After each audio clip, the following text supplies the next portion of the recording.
Good morning. आज नया chapter start कर रहा हूँ। भौगोलिक वर्गीकरण का एक पार्ट है अरावली प्रदेश। उस अरावली प्रदेश की जानकारी लेंगे हम लोग। क्या क्या इसमें पढ़ना है और क्या क्या इसे छोड़ के जाना है, इसको देखें आप लोग ढंग से। पहले सबसे पहली बात करें हम लोग अरावली प्रदेश की, या इसको अरावली पर्वतीय प्रदेश भी लिख सकते हैं, लेकिन भौगोलिक वर्गीकरण रीजन की बात करते हैं इसमें अरावली प्रदेश लिखा जाता है। इस अरावली प्रदेश को 3 भागों में बांटा गया। पहली कहानी तो इस बात की आती है कि अरावली प्रदेश को कितने भागों में बांटा है, तो इसका उत्तर होगा आपका 3 भाग। और 3 भाग है कौन कौन से? तो सबसे पहला आता है एक आपका उत्तरी अरावली,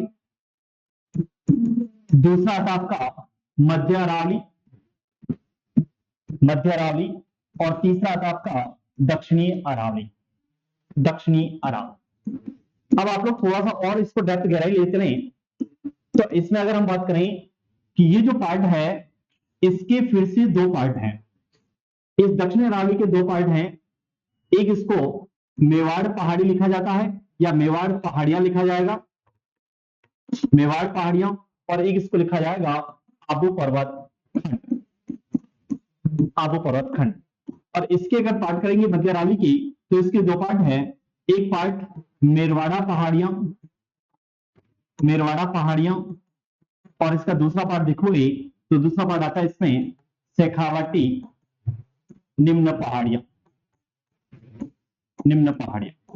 ये इसका बेसिक बैकग्राउंड है जो आपको पता होना चाहिए कि अरावली को 3 भागों में बांटा गया है। उत्तरी अरावली, मध्य अरावली, दक्षिण अरावली। मध्य अरावली के 2 पार्ट है, एक मेवाड़ पहाड़ी शेखावाटी निम्न पहाड़ी, और दक्षिण अरावली के 2 पार्ट है, एक मेवाड़ पहाड़ी और एक आबू पर्वत खंड। अब इसमें होता क्या, पहले इस अरावली के बारे में पढ़ना होता है, फिर उत्तरी अरावली के बारे में पढ़ना होता है, फिर मध्य अरावली के बारे में पढ़ना होता है। मध्य अरावली में जब पढ़ते हैं तो इन दोनों के अलग से जानकारी नहीं ली जाती है, क्योंकि यहां से प्रश्न आता नहीं है। यहां से प्रश्न आता वो बिखरी हुई पहाड़ी के रूप में।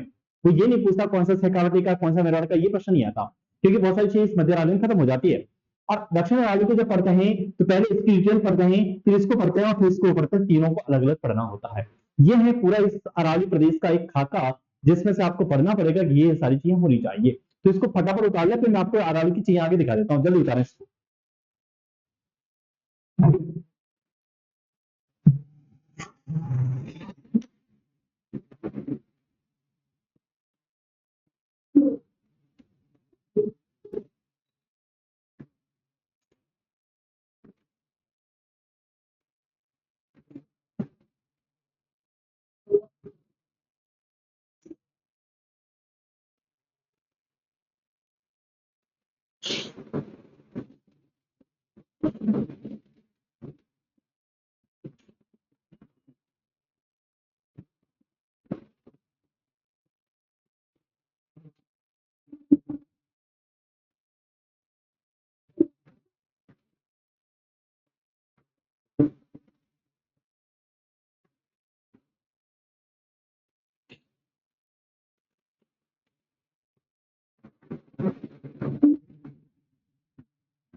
हो गया?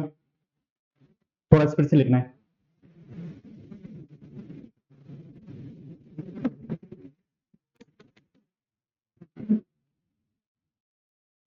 हटाओ। अब देखो इसको, ये एज इट इज अपने यही रहेगा। अब इसको अपन नहीं ले रहा, पूरा एक ही पीडीएफ बनेगा, बाद में इसको देखा जाएगा। ठीक है, इसको ले चले हम ऊपर।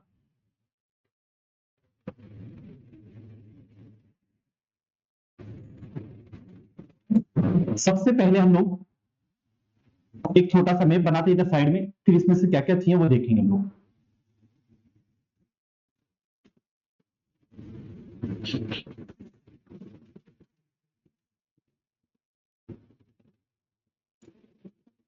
इस तरह से हमारे पास ये मैप है, और इसमें अगर हम देखें ये पोर्शन यहाँ पे, और इधर से थोड़ा सा इस तरह से, और थोड़ा इधर आते आते इस तरह से हो जाएगा, और यहां पर भी इधर बिखरा बिखरा इस तरह से हो जाएगा। ये हमारे पास ये कह लो अरावली है, ये अरावली है। अब इसको पढ़ना किस फॉर्मेट में है? ये आपका अरावली है, ये हिस्सा हम सीधे से लिख रहे हैं कि ये आपके पास अरावली है। ये अरावली राजस्थान को 2 बराबर भागों में बांटती है। आप लोग लाइन पढ़ा होगा कि इसमें 50 सेंटीमीटर संवत्सर रेखा होती है जो अरावली को में है और ये राजस्थान को 2 भाग में बांटती है। जबकि हमने आगे पढ़ा था मरुस्थल में 25 सेंटीमीटर रेखा जो मरुस्थल को 2 भाग में बांटती है। इस अरावली को अगर देखें हम यहां से स्टार्ट करें तो इसको हम यहां से क्या क्या सिस्टम के साथ इसको पढ़ना होता है, तो इसको सबसे पहले पढ़ना होता है कि इसकी उत्पत्ति कब हुई। पहली कहानी तो ये लिखना, कुछ भी नहीं, शांति से बना रखना। उत्पत्ति कब हुई। दूसरा, उत्पत्ति हुई है तो फिर इसकी एक आयु भी होगी, यानी इसकी एज क्या है। अगर उत्पत्ति हुई है, आयु हुई है, तो इसकी कुछ तुलना भी की जाएगी, यानी इसकी तुलना किससे होती है, कंपेरिजन किससे किया जाता है, ये तुलना भी होती है। फिर हम इसमें और देखें तो ये जो अरावली है ये भूगर्भिक दृष्टि से किसका भाग है, ये किसका खंड है, वो सारी चीज इसमें आ जाएगी, किसका भाग किसकी है। उसके बाद देखोगे तो इसमें हम एक बात करें, इसका विस्तार किधर है, एक्सटेंशन की बात करेंगे और विस्तार को ढंग से लिखेंगे। थोड़ा सा विस्तार छोड़कर नीचे आ रहा हूं। विस्तार के बाद देखोगे इसमें, तो इसमें देखोगे आप लोग एक कुल लंबाई, विस्तार अलग कहानी है, एक बात करेंगे हम इसमें कुल लंबाई लेंथ की बात करेंगे। और कुल लंबाई के बाद में इसमें हमारे पास एक और चीज चलेगी कि इसकी ऊंचाई कितनी है, हाइट कितनी है। फिर बात करोगे इसकी आकृति कैसी है, यानी किस आकृति में देखने को मिलेगी। फिर देखोगे इसमें कि अरावली जो है इसमें कृषि होती है, उस कृषि किसकी होती है। फिर थोड़ा सा नीचे चलो तो हम बात करें इसकी वर्षा कितनी होती है इसमें, और लास्ट में देखोगे तो हम बात करेंगे इसके उपनाम क्या। ये सारे के सारे एक तरह से भी कह लो। अब मैं इसको छोटा करके दिखाता हूं आपको। ये इस अरावली की एक बेस लाइन है जिसको बेसिक नॉलेज आपको पहले यहां से होना चाहिए कि इसकी उत्पत्ति कब हुई, इसकी आयु क्या है, इसकी तुलना किससे की जाती है, इसका विस्तार कहां से कहां तक है, इसकी लंबाई कितनी है, ऊंचाई क्या है, आकृति क्या है, कृषि कौन सी होती है, वर्षा कितनी होती है, इसके उपनाम क्या है, ये होना चाहिए। ये बेसिक नॉलेज है। अब हम चाहे तो इसको बल लाइनों में लिख सकते हैं और हम चाहे तो इसको इस फॉर्मेट में लिख सकते हैं। हम पहले इसको इस फॉर्मेट में लिखेंगे, बाद में इसकी लाइन की बात करूंगा अगर आएगा तो, लेकिन मैं इसको यहीं से लिखना स्टार्ट कर देता हूं। जैसे सबसे पहले हमने ये बना लिया, ये सिस्टम हमारे पास, तो सबसे पहले बात करें हम लोग उत्पत्ति की। उत्पत्ति कब हुई, तो सबसे पहला ही प्रश्न यह है कि आप इसको कहते हो प्री कैम्ब्रियन, प्री कैम्ब्रियन युग कह लो, या अगर ये विकल्प ना मिले तो वहां एक विकल्प मिलेगा आपको, क्या मिलेगा, कैलिडोनियन। क्या मिलेगा, कैलिडोनियन। शब्द को ध्यान रखना, अगर प्री कैम्ब्रियन ना मिले तो एक शब्द आएगा वहां पे, क्या आएगा, कैलिडोनियन। फिर अगर इसके आयु की बात करोगी तो इसकी आयु कितनी है, तो आयु आप लोगों ने पढ़ी होगी 650 मिलियन वर्ष। कितनी है, 650 मिलियन वर्ष।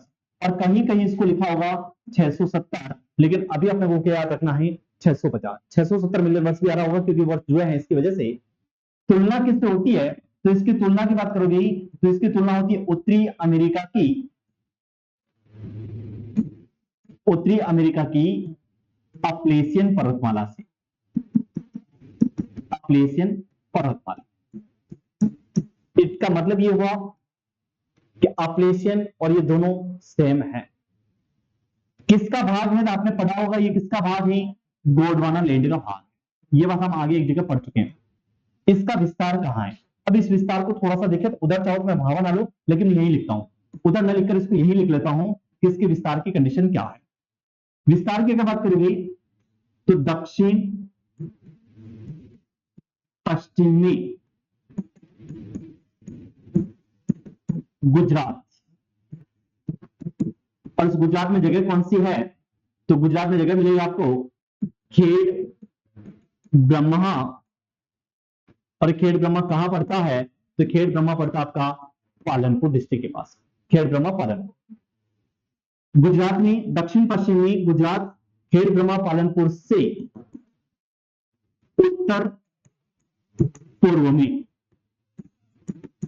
दिल्ली, और दिल्ली में कहां तक, तो रायसीना हिल्स तक, रायसीना हिल्स तक। ये इसका विस्तार है। इसमें से हम कहें कि राजस्थान में विस्तार कहां है, तो इस राजस्थान का विस्तार लिखते हैं हम लोग यहां पे, क्योंकि राजस्थान का मैप हमारे पास बना हुआ है। तो इधर देखोगे राजस्थान का ये दक्षिण पश्चिम का इलाका है, ये शुरू कहां से होती है, राजस्थान में देखोगे तो दक्षिण पश्चिम के इलाके में है राजस्थान में, तो राजस्थान में शुरुआत करेंगे इसके कहां से, सिरोही से, और उत्तर पूर्व में यहां जो बिंदु लिखाएंगे बिंदु कौन सा होगा, तो इस बिंदु का नाम होगा खेतड़ी सिंगाना। खेतड़ी सिंगाना ये जो जगह है ये पहले झुंझुनू में थी। कहां पर थी, झुंझुनू, पहले झुंझुनू में थी, और अब ये खेतड़ी सिंगाना किसका हिस्सा बन चुका है, तो अब ये हिस्सा किसका है, नीम का थाना का है। कहां का हिस्सा है अब ये, नीम का थाना। पहले हिस्सा किसका था, तो इसका उत्तर क्या हो जाएगा, झुंझुनू, लेकिन वर्तमान हिस्सा किसका है, ये नीम का थाना का हिस्सा है। अब देखो यहां से फिर बात करते हैं, इसको छोड़ा वहीं छोड़ते हैं, बात करो इसकी लंबाई की। इस लंबाई कितनी है, तो टोटल लंबाई इसकी बात करते हैं, आप लोगों ने पढ़ा होगा 692 किलोमीटर, यही पढ़ाएगा 692, 692 किलोमीटर। और अब ये 692 किलोमीटर है, इस 692 किलोमीटर में से राजस्थान में कितनी है, अगर इसको यहीं से लिखें राजस्थान में, राजस्थान में, तो राजस्थान में कितनी है, तो आपको याद होगा 550 किलोमीटर, कितनी है 550 किलोमीटर, और ये कुल का हो कितनी जाती है, लगभग 80%, लगभग 80% होती है। ऊंचाई की बात करोगे तो ये औसत ऊंचाई की अगर बात करेंगे, आप एवरेज हाइट की बात करते हैं, तो इसकी औसत ऊंचाई जो आती है, औसत आगे लिख लेता हूं मैं, है ना, इधर मैं लिखता हूं,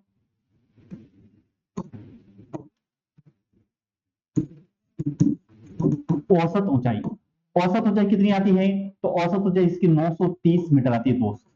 कहीं इसको 1000 भी लिखा है, लेकिन आपको कितना याद रखना है, 930 ही याद रखना, 1000 याद नहीं रखना, ठीक है। ये पहले प्रश्न बहुत सारे आ चुके हैं, इसलिए इसको 930 ही याद रखें। फिर देखो इसकी आकृति की बात करें, आकृति कैसी है, तो एक कहीं लाइन लिखेगा तानपुरा वाद्य यंत्र के समान है। कैसी आकृति इसकी, तानपुरा वाद्य यंत्र के समान, पहली कहानी थी। कृषि होती है यहां पर, इस कृषि कितनी होती है, पहली बात याद रखो, कृषि होती किसकी होती है यहाँ पे, मक्का की। किसकी खेती होती है अधिकांश इसमें, मक्का की। अरावली पर्वतमाला में अधिकांश कृषि किसी होगी, वो किसकी होगी, मक्का की। लेकिन एक प्रश्न पूछना चाह रहा हूं मैं कि अरावली का जो कुल क्षेत्रफल है, उस कुल क्षेत्रफल के कितने प्रतिशत भाग पर कृषि होती है, ये उत्तर नहीं आएगा लोगों को, ठीक है। ये तो सबको पता है कि मक्का की खेती हो रही, वो रहा सब कुछ है, लेकिन कृषि कितनी होती है, तो याद रखना कुल क्षेत्रफल के, कुल क्षेत्रफल किसका, अरावली का, कुल क्षेत्रफल के 44% भाग। अरावली को अलग बाहर निकाल दिया जाए तो उसका टोटल 100% है, उसमें से अगर 44% भाग पर खेती होती है, और खेती मक्का अलावा उसके अलावा बहुत सारी चीजें होती है, लेकिन मूल रूप से खेती किसी की होती है, उसको क्या कहेंगे, मक्का की खेती होती है। फिर देखो वर्षा, वर्षा कितनी होती है इस अरावली में, तो अरावली में वर्षा होती है 50 सेंटीमीटर। कितनी होती है, 50 सेंटीमीटर, और ये 50 सेंटीमीटर से वर्षा रेखा है, इसीलिए ये भारत को या कह लो राजस्थान को दो भाग में बांटती है, 50 सेंटीमीटर दो भाग में बांटती है। फिर देखो इसके उपनाम की बात करो, उपनाम अलग अलग, सबसे पहला नाम आपने क्या पढ़ा होगा, अरब सागर की बेटी, अरब सागर की बेटी। फिर विष्णु पुराण में परिपत्र। फिर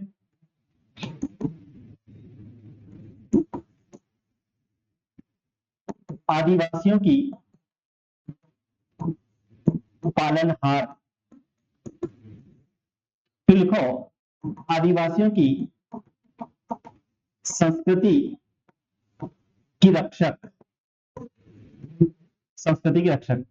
फिर हम इसको लिखें राजस्थान का योजना प्रदेश, और फिर लिखें इसको तो राजस्थान की जीवन रेखा, राजस्थान की जीवन रेखा। ये सारे सारे इसके उपनाम है, ये सारे इसके उपनाम है। हम अब इसको थोड़ा सा नीचे लेकर आए, मैं इसको इससे साथ चल रहा हूं, ये कंटिन्यूस सिस्टम के साथ चलाया। अब मैं चाह रहा हूं कि इसको ना नीचे नीचे ले जाकर, अपने पास यहाँ पे स्लाइड है पूरी पूरी, तो हम इसको कुछ चीजें और इसके साथ ऐड करेंगे। ऐड क्या करेंगे, आप लोगों ने एक लाइन पढ़ा होगा, जो मैं इसके साथ लिख देता हूं इधर साइड में, यहां पर जगह इसलिए लिखता हूं।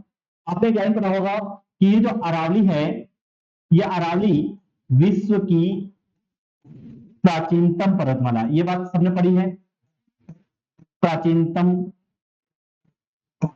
पर्वतमाला, विश्व की सबसे प्राचीनतम पर्वतमाला अगर कोई है तो अरावली कौन सी है, अरावली है, विश्व की प्राचीनतम पर्वतमाला। फिर हम इसको थोड़ा सा और ले चले, ये पूरा पूरा 50 सेंटीमीटर समवर्षा रेखा है।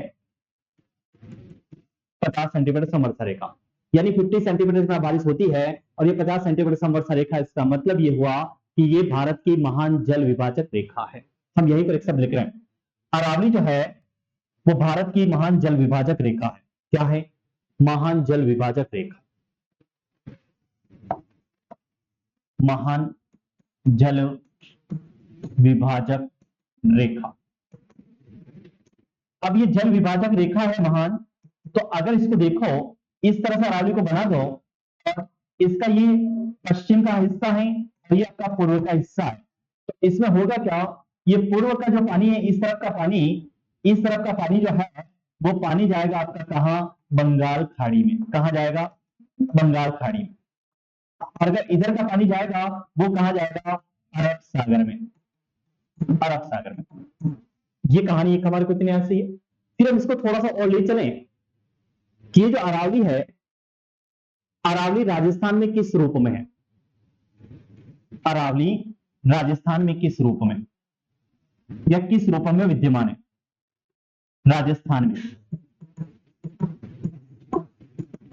स्थित, राजस्थान में स्थित की बात करोगी तो याद रखना कर्णवत रूप में है। किस रूप में स्थित है? ये कर्णवत रूप में। शब्द को अच्छे से याद रखना, ये नया प्रश्न है भविष्य का कि अरावली राजस्थान में किस रूप में स्थित है, तो इसका उत्तर क्या करके आओगे? कर्णवत रूप में। फिर देखो हम यहां से थोड़ा सा और ले चलें, इसको बाद में लिखेंगे सारी चीजें। ये जो अरावली है, इस अरावली को चौड़ाई एवं ऊंचाई, चौड़ाई एवं ऊंचाई के आधार पर क्रम, और क्रम कैसा चाहिए? एक इसका अवरोही क्रम चाहिए और एक इसका आरोही क्रम चाहिए। आरोही क्रम, ये दोनों क्रम आपको देखने होंगे क्योंकि इस क्रमों से आजकल नए प्रश्न आने शुरू हो गए। अगर अवरोही क्रम की बात करोगे तो अवरोही क्रम कैसा मिलेगा आपको? दक्षिण पश्चिम से उत्तर पूर्व मिलेगा, उत्तर पूर्व। और अगर आरोही क्रम बात करोगे तो उल्टा हो जाएगा, उत्तर पूर्व से दक्षिण पश्चिम हो जाएगा, दक्षिण पश्चिम। और हम चाहें तो यहां इस तरह से छोटा सा इस तरह से फोटो बना लो, ये आपकी अरावली है और ये इस तरह से है, तो इसका मतलब इसके बारे में बात करना चाह रहा। तो ऊंचाई भी ज्यादा दक्षिण में है, चौड़ाई भी ज्यादा दक्षिण में है, ऊंचाई उत्तर में कम है, चौड़ाई भी उत्तर में कम है। तो हम यहीं से एक चीज और ले चलें, इसके साथ ही ले चलें यहीं पे, किसकी सर्वाधिक और न्यूनतम, सर्वाधिक क्या है? पहले बात करो आप चौड़ाई की और फिर बात करो आप ऊंचाई की। अगर सर्वाधिक चौड़ाई कहां है, कोई बता सकता है क्या? अरावली की सर्वाधिक चौड़ाई कहां है? डिस्ट्रिक्ट, प्रॉपर डिस्ट्रिक्ट चाहिए, उदयपुर। Very good. सर्वाधिक चौड़ाई कहां है? तो इसका उत्तर उदयपुर। और ऊंचाई की बात करोगे सर्वाधिक कहां मिलेगी? सिरोही। बताओ न्यूनतम चौड़ाई कहां मिलेगी? Very good. न्यूनतम चौड़ाई कहां मिलेगी आपको? अजमेर। और न्यूनतम ऊंचाई कहां मिलेगी? तो इको जवाब बहुत टेढ़ा है, इसका जवाब क्या होगा? जयपुर। क्या होगा? जयपुर बोलते कहां हो रहे? कहते जा रहे हो जयपुर जा रहे हो, जयपुर नहीं बोलते। बहुत सारे लोग होते हैं जयपुर जा रहे हैं, लेकिन आपको भी कुछ भी बोलो ना इस तरह से बोलो कहां जाना, तो आप भी कहते हो जयपुर जा रहे हो। जयपुर बोलते हो आप लोग भी, जयपुर नहीं बोलते, यानी जयपुर ना बोलकर क्या बोलते आप लोग भी? जयपुर। इस तरह से कभी बोलना कहां जा रहे हो? जयपुर जा रहा हूं, जयपुर। यह बीच में सिखाया, जे आया, पु आया, र आया, खत्म, 3 अक्षर में कहानी खत्म। ऐसा बहुत सारी बार होता है, लेकिन अजमेर एक ऐसी जगह है जहां पे कहां जा रहा हूं? अजमेर जा रहा हूं, यानी उसमें शब्द आते हैं, जबकि उसका मूल शब्द था अजय मेरू। तो ये एक इस अरावली का पूरा पूरा सिस्टम है। फिर हम इसको थोड़ा सा और नीचे ले जाऊंगा, तो मैं इसके बारे में और कुछ बातें कर लेना चाह रहा हूं आप लोगों से। अगर हम इसके बाद देखें तो ये इसके आगे आगे ले चलें तो इस अरावली को देखो, अरावली के सुपर ग्रुप, एक नया कंसेप्ट से प्रश्न आना शुरू हुआ है, बहुत कम लोग जानते हैं। अरावली की सुपर ग्रुप कितने हैं, कोई बता सकता है क्या? अरावली के सुपर ग्रुप, इसके सुपर ग्रुप कितने हैं? तो इसके सुपर ग्रुप है 2। एक का नाम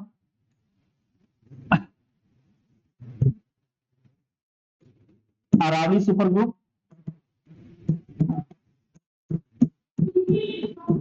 और एक का नाम Delhi super group. Delhi super group, ये जो ग्रुप बना है और ये ग्रुप कैसे बने हैं? अरावली सुपर ग्रुप जो बना है ये आपका ग्रेनाइट, नीस, सिस्ट चट्टान से बना है, चट्टान से निर्मित। और अगर इस ग्रुप की बात करूं तो दहली ग्रुप की, तो ये बना हुआ आपका क्वार्टजाइट चट्टान से,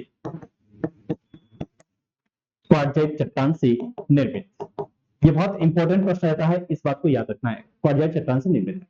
फिर हम इसको थोड़ा सा और ले चलें कि ये जो अरावली है, इस अरावली की सुदूर दक्षिण जड़ें, यानी इनकी दक्षिण जड़ें कहां हैं? सुदूर दक्षिण जड़ें कहां हैं? अगर सुदूर दक्षिण जड़ें को देखोगे तो ये हमारे पास इस तरह से नहीं पाया जाता, इस तरह से थोड़ा सा, और यहां से हम इसको बनाना शुरू करें तो ये बीच में यहां से इस तरह से एक अरावली का पोर्शन आता है पूरा पूरा, और ये इस तरह से टुकड़े टुकड़े होते होते ठीक इधर नीचे तक जाता है। हालांकि उधर इतना दूर नहीं जाता, रहता इसके पास में ही, लेकिन हम इसको कहें कि इसकी सुदूर दक्षिण जड़ें जो दिखने को मिलती है यहां से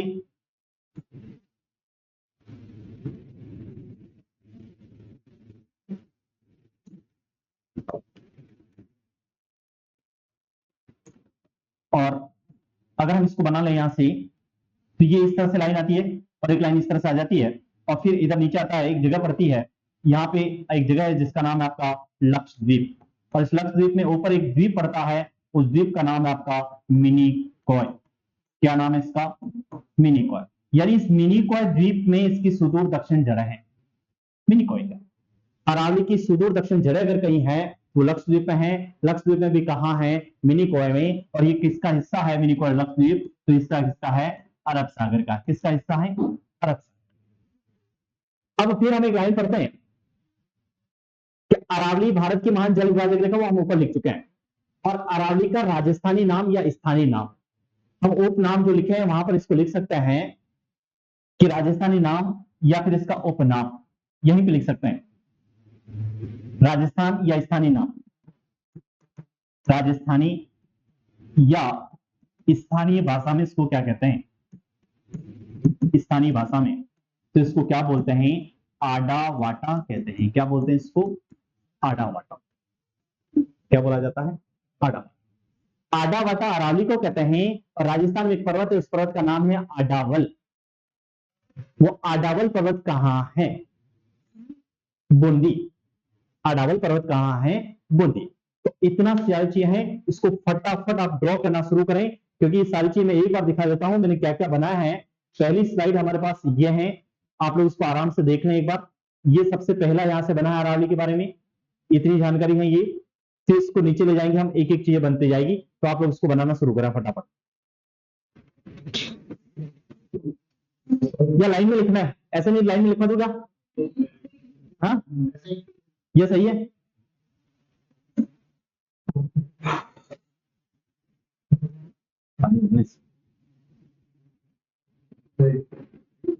फोटो ना पाड़ना भाई, लिख ले।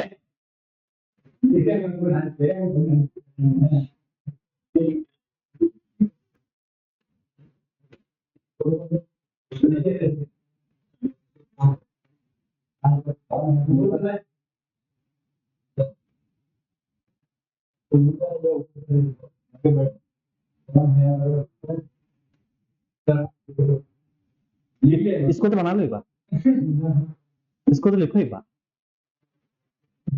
स्पीड से लिखना, स्पीड से, टाइम खराब नहीं करना है।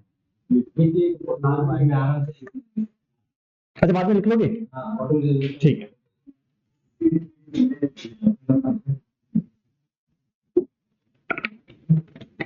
खींचो फटाफट फोटो खींचना। हाँ, इधर हो गया।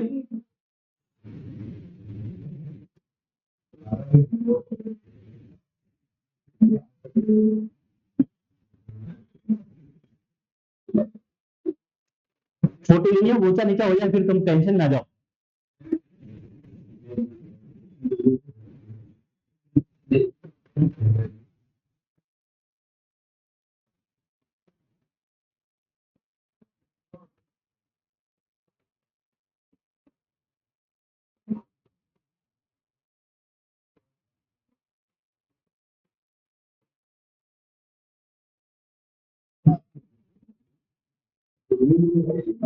हाँ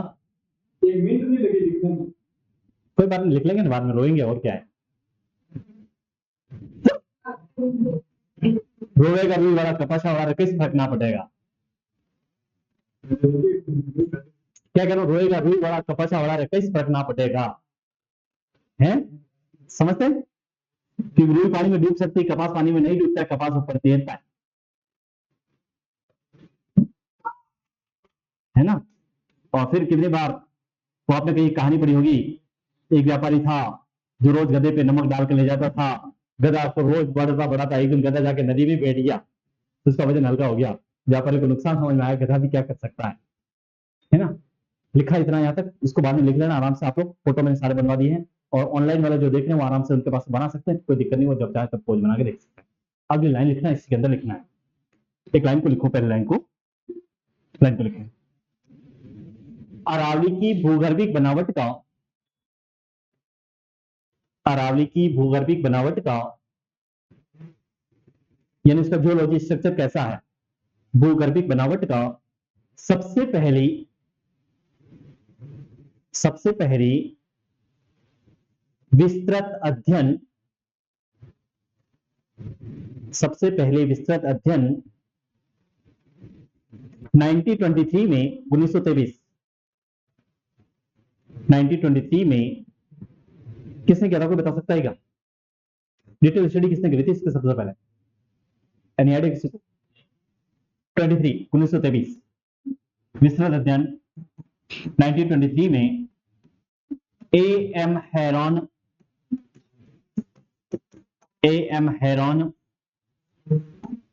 ने की थी, एम हेरॉन ने की थी, एम हेरॉन ने की थी। अगली लाइन को लिखो, नेक्स्ट लाइन लिखना है, दिल्ली के जवाहरलाल नेहरू विश्वविद्यालय में,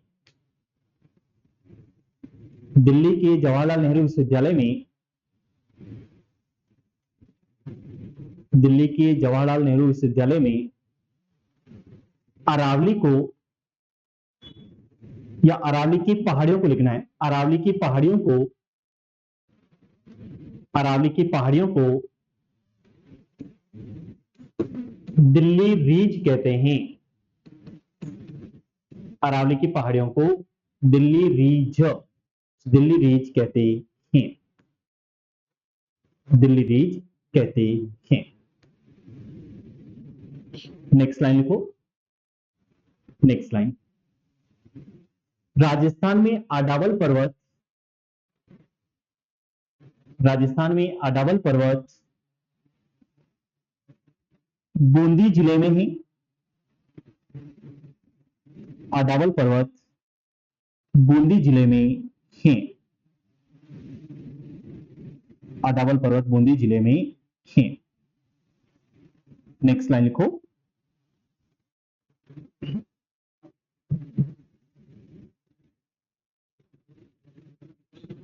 सिस्टम से थोड़ा सा प्रश्न आया तो बता देना।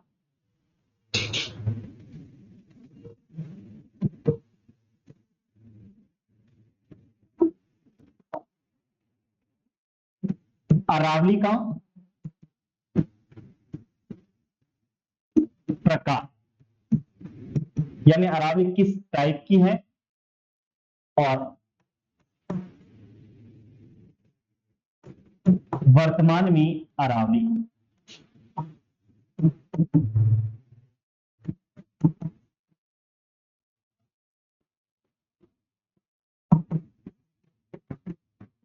किस अवस्था में है, तो उत्तर बता सकता है क्या? अरावली किस प्रकार की है और वर्तमान में अरावली किस स्थिति में है या किस अवस्था में है या किस कंडीशन में है। खंडित और कोई खंडित कहाँ हुई है ये? खंडित का मतलब ये होता है, देखो खंडित कटी हुई वो सब एक ही सारा, कुछ भी गलत तुम्हारा सब सारे एक है।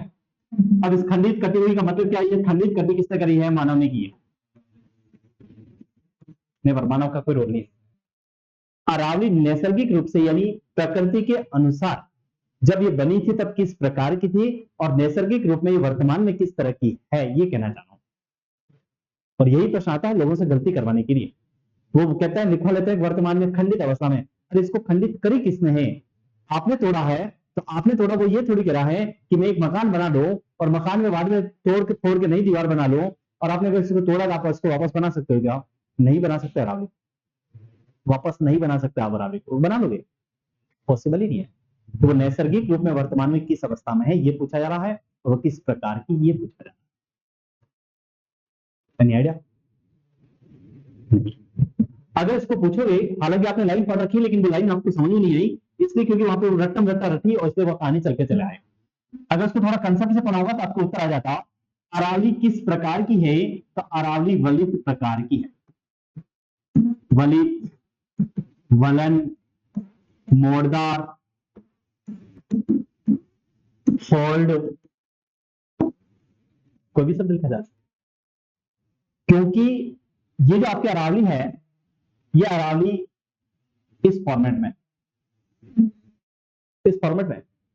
और पर्वतों की उत्पत्ति से संबंधित एक व्यक्ति आया था एच एड रीफ, उसने कहा था, एक सिद्धांत दिया था प्रत्यास्थ पुनर्चलन, यानी इनको जितना आप खींचोगे एक समय तक खींचा जाएगा, उसके बाद ये टूट जाएगा।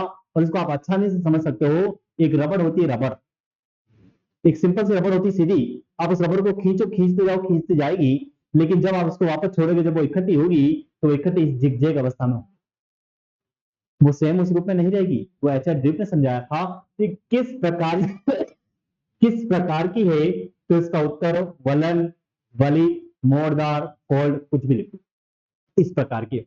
और वर्तमान में किस अवस्था में है? तो आपने लाइन पढ़ी होगी, वर्तमान में अवशिष्ट रूप में विद्यमान, ये लाइन पढ़ी होगी आपने, है ना? मैंने इसीलिए कहा था कि आपने पढ़ा तो है लेकिन आपको वो सिस्टम नहीं पता था इसका उत्तर क्या, क्योंकि थ्योरी तो पढ़ रखी, क्योंकि जिसने पहले यहां पढ़ा उसने क्या किताब रट के पढ़ा दी, अब उसने ये नहीं बताया कि है क्या। जितने भी पर्वत हैं आप लोग देखो, अधिकांश में बुलंद पड़े हुए हैं, वलित पर्वतमाला है। पर्वत बहुत सारे प्रकार के होते हैं, हॉर्सेस पर्वत होते हैं, ब्लॉक पर्वत होते हैं, ब्रंसोत पर्वत होते हैं, तो वो माउंटेन का एक पूरा चैप्टर है, लेकिन हमने सिलेबस में इसके ऊपर बात नहीं कर पाते। एक रिफ्ट घाटी होती है, बहुत सारी चीजें हैं, जैसे आप लोग कोई नर्मदा नदी के पाम पढ़ते हो तो रिफ्ट घाटी में बहती है, आपको तो भेड़ा घाट जो है मध्य प्रदेश गुजरात की तरफ से, उस भेड़ा घाट की बात करते हो, बहुत सारी चीजें हैं। तो ये चीजें हैं। तो आपको पूछे अरावली किस प्रकार के आंसर इतना वलित पर्वत है, फोड़दार या वलन है, और वर्तमान में किस रूप में है? तो अरावली अवशिष्ट रूप में विद्यमान है। क्लियर? लिखो इसको फटाफट।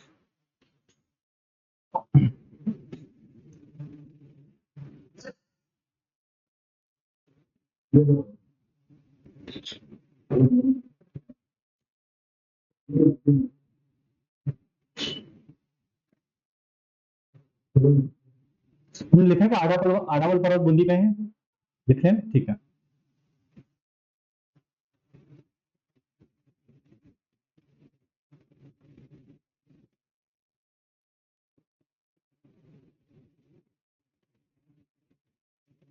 और अगर मेरे जैसा एग्जाम में हो ना तो इसको और गलती करवा दूं मैं, गलती करवा दूं। और गलती क्या, सिंपल सा करवाना, कुछ नहीं करवाना है। अरावली वर्तमान में किस अवस्था में है, ये सब नहीं डर,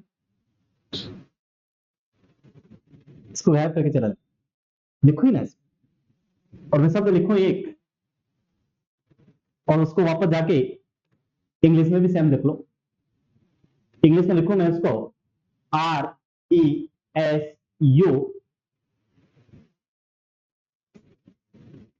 RESIDUL, SIDUL, residual mountain, residual mountain, MOUNTAIN लिखा जाता है, और वो शब्द क्या लिखे, इसको लिखे रेजिड्यूल। और स्टूडेंट को लगे कि यार ये क्या है, क्या इंग्लिश बताया वो कर लेंगे, समझ बात तो कि ये क्या आ गया, हम तो अवशिष्ट अवशिष्ट बढ़ गए। इंग्लिश में उसका ये रहा विकल्प और हिंदी में उसका विकल्प ये रहा रोते फिरो। हमारे मेवाड़ में कहते हैं रोते फिरो, कि सब कुछ पढ़ लिया तुमने, सब कुछ पढ़ लिया, लेकिन उसने जैसे ही डाला रेजिड्यूल और जैसे ही इधर रेजिड्यूल लिखा तो स्टूडेंट देखेगा पूरी फिर नोट्स ढूंढ के थक जाएगा ना, तभी इसको नहीं मिलेगा यार हमारे नोट्स में तो लिखा ही को नहीं, अरे ये पता नहीं हमारे नोट्स में अवशिष्ट लिखा है, एग्जाम में इसको इंग्लिश लिख लिया। ऐसे दो चार शब्द हैं जो आगे लिखेगा, मैं बताऊंगा। एक जैसे आप लोग जाएंगे बिहार, वहां पर भी एग्जामिनर आप सब चेंज करता है, इसलिए आप लोग आजकल पेपर पैटर्न में देखते हो 2 या 3 4 प्रश्न ऐसे आते हैं जो इंग्लिश का मीनिंग होता है उसको सेम उधर इंग्लिश में लिख कर दे देता है, सेम लिख कर दे देता है वो जानबूझकर, वो हिंदी मीडियम वाले को लंका लगाने के लिए और इंग्लिश मीडियम वाले की लंका लगाने के लिए। इसलिए इस शब्द को थोड़ा सा ध्यान रखें, इसको ऐसा भी लिखा जा सकता है रेजिड्यूल माउंटेन, यानी अगर ये ना मिला अवशिष्ट तो क्या मिलेगा वहां पे, रेजिड्यूल माउंटेन शब्द मिलेगा, इस बात को याद रखना, ठीक है। नेक्स्ट, इसमें अब और क्या लिखना चाहिए हमारे को, अरावली की लंबाई हो गई है, सारी चीज होगी, बाकी इसमें कोई काम की चीज नहीं है। अब एक प्रश्न यहां से नहीं पूछेगा आपसे कि अरावली कितने जिलों में, इसमें तो बहुत सारे खेल ही खत्म हो गया। ऐसा खेल खत्म हुआ और कल सरकार ने एक निर्णय और लिया कि जो नए जिले बने हैं उनके राजस्व से संबंधित जितने भी मामले हैं वो पुराने पावर सारे पुराने जिला कलेक्टर को दे दिए। 1 साल और बढ़ा दिया उन लोगों के लिए कि रेवेन्यू से जुड़ा हुआ जितना भी कलेक्टर के पास पावर होती है वो सारी पावर पुराने जिला कलेक्टरों को दे दी है, नए जिला कलेक्टर के पास पावर नहीं है। इसीलिए आप लोग देखो नए जिले बन गए, उनके बहुत सारे काम आज भी पुराने जिला से हो रहे हैं और अभी भी अब वो 1 साल और होंगे, उनकी परमिशन कल बढ़ा दी सरकार ने। तो उससे मैं पढ़ रहा था आर्टिकल, तो ये कह रहे हैं कि इससे संकेत मिल रहा है सरकार खुद जिले खत्म करेगी, क्योंकि चुनाव से पहले भारतीय जनता पार्टी के कुछ नेताओं ने कहा था ये जिले नहीं बनने चाहिए थे बहुत सारे, और मैं आर्टिकल पढ़ रहा था उसमें वास्तव में क्लियर लिखा है कि जैसे वो दूध एक जिला बना है, इसमें टोटल तहसील ही 3 है और मेरे को लगता है राजस्थान में सबसे कम तहसील वाला जिला हो गए और 3 तहसील का आपने जिला बना दिया, कैसे पॉसिबल है? क्योंकि वहां पे दुदू के एक व्यक्ति थे जो विधायक थे जिनका नाम था बाबूलाल जी नागर, और इन नागर साहब ने अप्रोच लगाया गहलोत साहब के पास जाके हमने आपकी सरकार बन रही बहुत कुछ करवाया, हम आपके साथ रहे, हमारे को जिला बना दो, ये लो तुम्हारे को जिला दे दो। ये बड़ी दिक्कत। तो इन जिलों से मैं आज फिर कह रहा हूं नए जिलों से प्रश्न आपसे नहीं पूछे जा रहे हैं, प्रश्न अमूमन पुराने ही आ रहे हैं और एग्जाम ने प्रश्न का पैटर्न चेंज कर लिया है कि हमारे को प्रश्न किस फॉर्मेट में पूछना। क्लियर बात को? ये सारा का सारा इस अरावली का बैकग्राउंड है जो आपको आना चाहिए, और हमने लिखा अरावली राजस्थान की जीवन रेखा कहलाती है, लाइफलाइन कहलाती है। कैसे कहलाती है इसको सुनो थोड़ा सा। अरावली राजस्थान की जीवन रेखा लाइफलाइन इसलिए कहलाती है कि इस अरावली में से राजस्थान की अधिकांश नदियों का उद्गम होता है। अधिकांश नदियों का उद्गम होगा, नदी का उद्गम होगा, नदी में क्या पानी आएगा? क्या आएगा? वो पानी आएगा तो वो पानी कहां जाएगा? कहीं न कहीं मैदानी भाग में जाएगा, और मैदानी भाग में जाएगा तो किसान को सिंचाई करने का सुविधा मिलेगी। अगर वो नदी है तो कहीं न कहीं कोई झील भी बनेगी, और झील भी बनेगी तो वहां पे बाद में पर्यटन स्थल भी विकसित होगा। उदाहरण के तौर पर आप जयसमंद जा सकते हैं, फतेह सागर जा सकते हैं, पिछोला जा सकते हैं, फतेह सागर पिछोला आधे शहर वाले उधर किनारे वाले तो सबकी लाइफलाइन ही वहीं से चल रही है, वहीं से चल रही है, क्योंकि पैसा सारा वहीं से आ रहा है। आप थोड़ा कुंभलगढ़ की तरफ चलें, कुंभलगढ़ दुर्ग बना हुआ है, अरावली की गोद में बना हुआ है, और कुंभलगढ़ के आसपास बहुत सारी होटलें बन गई है, तो बहुत सारे परिवारों को रेवेन्यू राजस्व मिलना शुरू हो गया, तो वो जीवन रेखा के रूप में जाएंगे। दूसरी जीवन रेखा में बहुत सारे धातु खनिज है, इसलिए आप अगला लाइन पढ़ोगे कि अरावली को खनिजों का अजायब घर कहते हैं। अरावली पर्यटन को आकर्षित करती है, पर्यटन आएगा तो राजस्व मिलेगा, इसलिए इसको क्या कहते हैं? राजस्थान की जीवन रेखा कहते हैं, लाइफ लाइन कहते हैं। और राजस्थान का योजना प्रदेश क्यों कहते हैं? कि राजस्थान का योजना प्रदेश कहने का कारण यह है कि जो भी योजना कुछ बनती है अधिकांश वो इस अरावली को ध्यान में रख कर बनाई जाती है। हाईवे बनते, सड़कें बनती है, आप लोग देखो राजस्थान में अधिकांश सड़कें जो हैं इस अरावली के पैरेलल बनाई है, अरावली को वही काटा है जहां अति आवश्यक जरूरत हो तो हटा है, बाकी अरावली को नहीं काटा। अरावली को ऐसे रखा है कर्णवत रूप में कि दक्षिण पश्चिम से उत्तर पूर्व की ओर रहे। इसलिए वो पढ़ते होंगे, पहले पढ़ा होगा आप लोगों ने, एक हाईवे था जिसका नाम था NH8, आपने पढ़ा था अरावली के समानांतर चलता है, पढ़ा लाइन को, यानी जैसे अरावली चली वैसे वो चला। अब एक और चीज है, हम आपको इसको बात करना चाह रहे हैं, वो आपकी रायसीना हिल्स पहाड़ी है, सुना है नाम सबने, रायसीना हिल्स। ये जो रायसीना हिल्स है इसके ऊपर एक भवन बना, उस भवन का नाम क्या है, राष्ट्रपति भवन। राष्ट्रपति भवन रायसीना हिल्स पहाड़ी पर बना हुआ है, और इस रायसीना हिल्स पहाड़ी पर एक गार्डन था, उस गार्डन का नाम था मुगल गार्डन। क्या नाम था, मुगल गार्डन। और ये मुगल गार्डन ऐसा था जहां दुनिया के सभी तरह के फूल मिल जाते हैं। इसको साल भर में एक बार ही खोला जाता है आम जनता के लिए, बाकी जो राष्ट्रपति होता है वो यहाँ पे घूमता है इस गार्डन में। इसलिए बहुत सारे बार पॉलिटिकल कमेंट या व्यंग्य किए जाते हैं कि राष्ट्रपति है क्या, वो केवल मुगल गार्डन में घूमने के लिए काम आते हैं, बाकी काम तो सारी सरकार करती है, प्रधानमंत्री करते, कैबिनेट करते हैं। वो तो आई फाइल ने साइन किए, पढ़े लिखे नहीं, तो लेना देना नहीं। इसलिए भारत के संविधान में एक बात लिखी हुई है कि राष्ट्रपति बनना, विधायक बनना, MP बनना, प्रधानमंत्री बनना, मंत्री बनना, पढ़ा लिखा होना जरूरी है, अंगूठा छाप बन सकता है, अंगूठा छाप बन सकता है। और कितनी बार बनेगा ये भी तय नहीं है, कितनी आयु तक बन सकता है ये भी तय नहीं है। ये तय है कि मिनिमम 35 साल का होना चाहिए, अधिकतम बोले कल मर जाए तब भी बना लो हम लोग, कोई दिक्कत नहीं। इस मुगल गार्डन का नया नाम क्या रखा गया, ये मेरा एक प्रश्न है। और ये पढ़ा, मुझे पता तुम लोगों ने, कि राष्ट्रपति भवन रायसीना हिल्स पहाड़ी पर मुगल गार्डन बना हुआ है, लेकिन इस मुगल गार्डन का नया नाम क्या है ये तुम्हें नहीं पता है। कोई बता सकता तो बता दो, नहीं आइडिया, थोड़े जगो जगो, ये नाम बहुत लंबा टाइम हो गया, 3 साल हो गए इसको चेंज किए, लेकिन वही है कि पुराने वाला किताब वही पुरानी रट्टा रट्टा आता है और उसके परोस के चला जाता है। बहुत बढ़िया पढ़े थे स्मार्ट साहब ने, जो हमारे को नहीं पता कितना बढ़िया पढ़ा है वो तुम देखने के बाद पता चलता है, हाँ हमारा प्रश्न आ गया उसके बाद पता चलता होता है। इसका नया नाम रखा अमृतश्री गार्डन, अमृतश्री गार्डन या अमृत गार्डन, कोई भी नाम आ सकता है, इस बात को याद रखना, ठीक है। नीचे लाइन को लिखो, फटाफट लिखो, लाइन को लिखेगा, लाइन को लिखना है। रायसीना हिल्स पर, रायसीना हिल्स पर राष्ट्रपति भवन बना हुआ है, रायसीना हिल्स पर राष्ट्रपति भवन बना हुआ है, जहां विश्व प्रसिद्ध, जहां विश्व प्रसिद्ध मुगल गार्डन, मुगल गार्डन बना हुआ था, बना हुआ था क्योंकि नाम बदल गया इसलिए मुगल गार्डन बना हुआ था। इस गार्डन का वर्तमान में नाम, इस गार्डन का वर्तमान में नाम अमृतश्री गार्डन कर दिया गया है, वर्तमान नाम अमृतश्री गार्डन कर दिया गया है, अमृतश्री गार्डन कर दिया गया है। अब देखिए यहां से थोड़ा सा ऊपर ले चल रहा हूं मैं, कंसेप्ट कल चीजें यहां दिखा रहा हूं, मेरे को लगता है अब भविष्य का प्रश्न इस फॉर्मेट का आएगा। कैसा आएगा इस बात को देखना, अरावली की औसत ऊंचाई से रिलेटेड एक प्रश्न बन सकता है, अब मुझे ऐसा लगता है अरावली की औसत ऊंचाई से रिलेटेड प्रश्न कैसे बनेगा। इस औसत ऊंचाई की बात करो तो एक होगा संपूर्ण अरावली,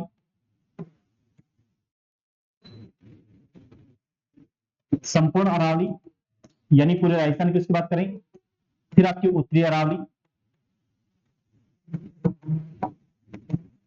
फिर आपकी मध्य अरावली, और फिर आपकी दक्षिण अरावली।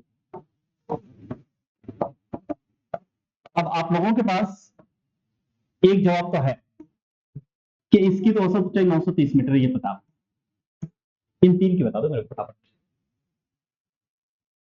क्योंकि ऊपर वाले की पता मेरे को, क्योंकि तुमने भी पढ़ी, मैंने भी पढ़ी, मैंने भी बता दी, बाकी वाला की बता दी जल्दी जल्दी क्या है।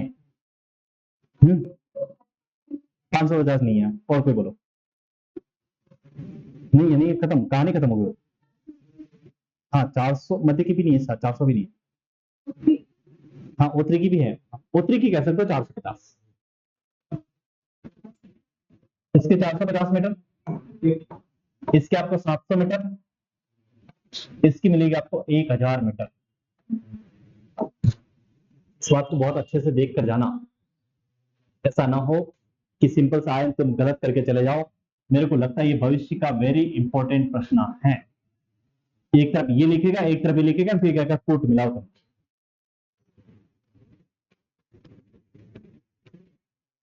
और या फिर वो लाइनों में लिखकर 3-4 लाइनें लिखे फिर गलती करवा दें, जैसे पिछली बार फर्स्ट ग्रेड लोगों से गलती करवाई थी।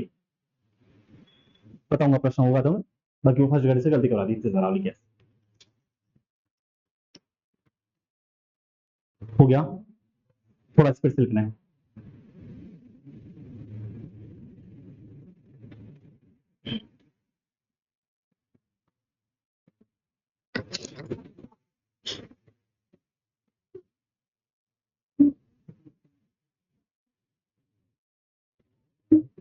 बताओ, अब हम लोग नेक्स्ट क्लास में इसको पढ़ेंगे, उत्तरी अरावली को, ठीक है।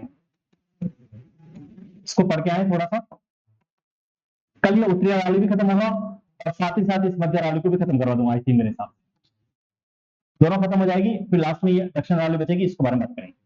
क्योंकि उत्तरी अरावली में कुछ भी नहीं है, केवल वो चोटियां लिखनी है और वो जिले लिखने हैं और ऊंचाई लिखनी है, बस इसके अलावा कुछ भी नहीं है। चोटिया जिले वही लिखना है, और दक्षिण मध्य अरावली में आओगे थोड़ी सी नाल दर्रे लिखने हैं, दर्रे लिखने हैं, और दक्षिण में आओगे नाल लिखने, तो वो थोड़ा सा टाइम लगेगा। बाकी इस उत्तरी अरावली में कुछ भी नहीं है, तो थोड़ा सा सिंपल सा सिस्टम है, जिसको पढ़ेंगे हम लोग कल। तब तक के लिए धन्यवाद।